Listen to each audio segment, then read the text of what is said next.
So I just got a really good deal on a set of these Spec D smoke taillights for the Fiesta. They're brand new.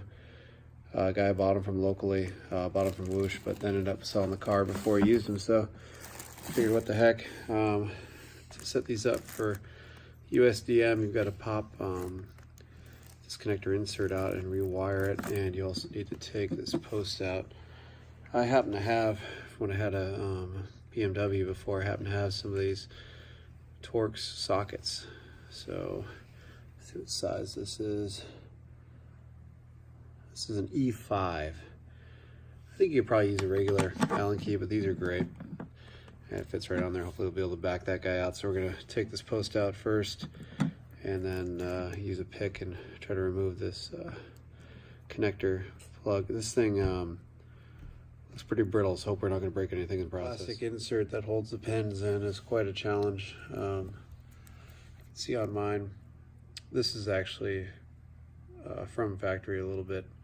This little corner here was a little bit weak, so it popped off pretty easy, but it's not going to impact how everything holds together. But sorry, I'm trying to do this with only one hand, but you're going to need to take your pick. So just a little pick tool. You're going to need to take your pick and basically get it under, slide it in the gap here, and get it under this little lip here. Just pry up in this little tab here, but don't pull too hard, because this is really weak plastic. You can break this little bridge. So pry in here and try to pin the tip of your pick up against this edge, and then try to pry back a little bit, because what's going to want to happen is you can get in here. At least on this one I got in here, got plenty of leverage, but only this end wants to lift up, and it kind of drives this guy into the back a little bit, just makes it more difficult. So you've got to kind of work it back and forth, just slowly work this guy up. But be very careful with this, because it is really brittle plastic. So we have that guy off. This post came out really easy. So I just got to recommend again, be really careful with this plastic insert, because it's not very durable. So yeah, take your pick tool, just work it out real slow. So we're going to get this all the way out and rewire the connector for the US configuration. See, I have the insert out completely now. Has one little tab here that locks it in, and then the main connector body hooks in right here to hold it in place. Let's see, here it is, connector body with that retainer out. So we're going to go ahead and remove the contacts and rewire it. So the trick to getting these pins out is on the Whoosh website, they tell you to push them out from the front, but what you really need to do to avoid damaging anything is, you can see these little tabs in there. Unfortunately I don't have another free hand, but there's these little tabs in there, and you need a very tiny screwdriver to get under the contact, push down these little tabs, and then draw the wire from the back. So I'm gonna stop the video for a second, see if I can show you how you get the screwdriver in there, and then you push down. So you can, right there, there's these little tabs. You can see there's a little shelf there. You can see where this one contact's in, and where this little shelf goes up under the contact, and you just push these down and pull the wire from the back. Okay, so I have this multi screwdriver kit thing here that has a really narrow flathead, and you basically, see if I can get it in video. Oops, put it right in the contact. Slide it right under. Sorry, this is really hard. You can just hear a clip right then. This is really hard to do on video, but you get it flat under. If I can get it under, in a sec.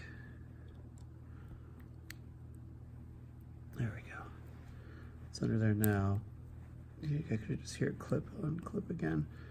And then you try to pull the wire harness out from the back. I think we got it. I don't have it quite free, but you can hear it go back and forth off that clip. Try it one more time, see if we can get it on video. I think it started to drag out a little bit. No.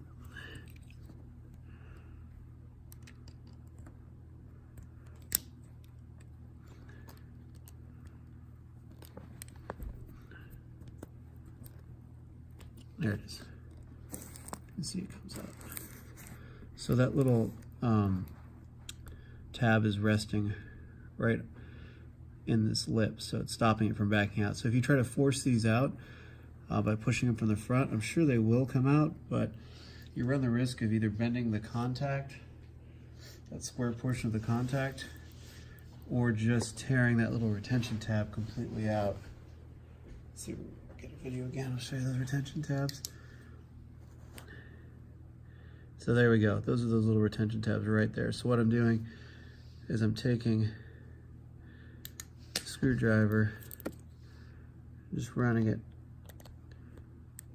right, let's see if I can get in there, right between the contact and that tab, pushing it down and then pulling the wire out from the back. So you're just going to need some smaller tools to get in there and get these apart.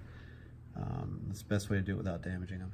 So we've nearly got this wired back up again. So when you're reinserting the contacts, make sure, oops, get back in frame.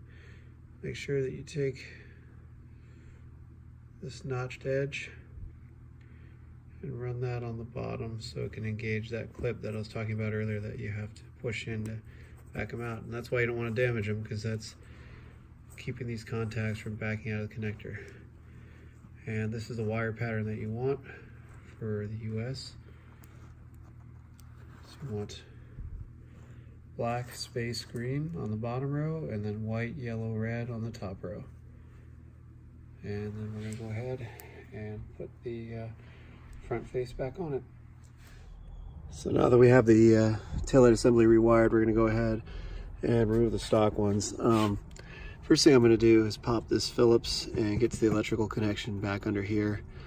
Mine, because I did the reverse camera, I think there's a splice in there I have to relocate. But then after you have access under the fabric here, you take out these two Torx and you should be able to remove the tail light. It is T25 Torx.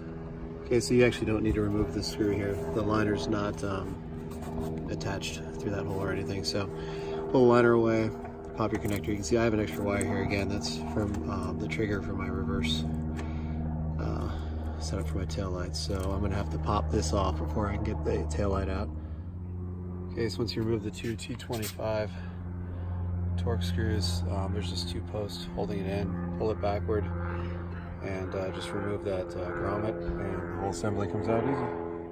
Okay, so I went ahead and mounted the resistor above the main lighting pocket, or the main electronics pocket.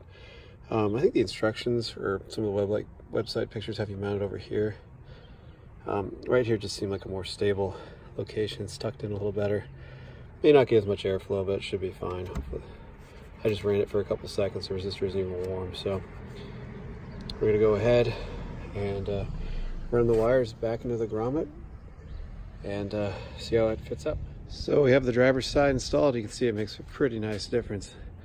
This is the all smoked version of the Spec D taillights. Yep, fits pretty nice. You can see some people mentioned there's a little bit of a poke out, but that isn't much. That's pretty minor. I'll go to the stock side on the passenger to show you the difference. You can see that it's a little more flush with the stock housings, but it's well worth it. I'll get some videos at night. Even the stock ones are pretty dim during the day. I'll throw the hazards on right now.